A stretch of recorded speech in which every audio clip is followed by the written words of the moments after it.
John Vilhar is saying, how are you planning to attack woke dogma if the official religion of YouTube gods is woke dogma? If you will be politically incorrect, you will get your channel deleted. I mean, we're still here, and we've been fighting woke dogma. No, but So he's right. Like it is true. The problem is that there's a lot of you have censorship, you have problems with algorithms, but from what I know right now, YouTube, Twitter, and Facebook. I mean, do you see that thing with Jack Dorsey where he yes. testified and he said that we're going to allow Holocaust denial is allowed. We are just Can curbing. you? Oh God, Oh crap! Sorry, the big H word. Never mind. And now I said it. Hey, you swore before I did.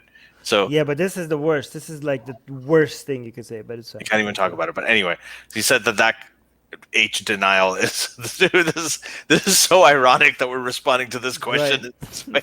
and we can't say it. So that's what Jack Dorsey is testifying to Congress that we allow that on Twitter, but we're not going to allow misinformation on COVID. We're not going to allow misinformation on the election because the Russia's involved in stuff.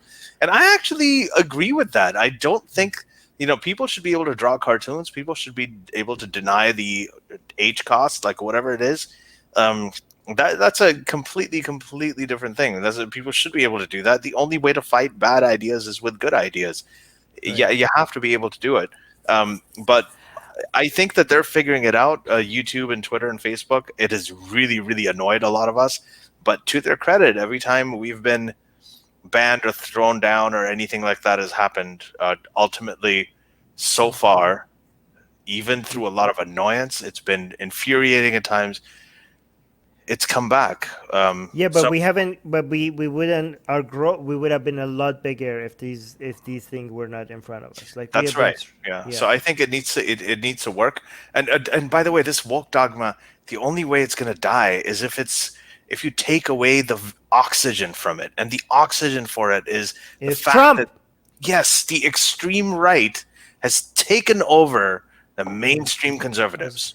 Okay. I was gonna say that after you were done, but so you Yes, said the it. woke dogma has not taken over mainstream liberalism. If it had, Biden would not have won, right? Bernie would have won, but it just hasn't. It does not. It But has it not is happened growing. But its influence is growing among mainstream people because they're in afraid of universities Trump. and yeah, No, but even other mainstream people, if they're giving into it, sometimes it's because like, oh my God, Trump. Like maybe you guys are right. So I think like I'm hoping that if you eliminate the boogeyman from the equation, a lot of these more mainstream leftists are gonna stop giving into woke dogma. I'm hoping that's what's gonna happen. right. Right?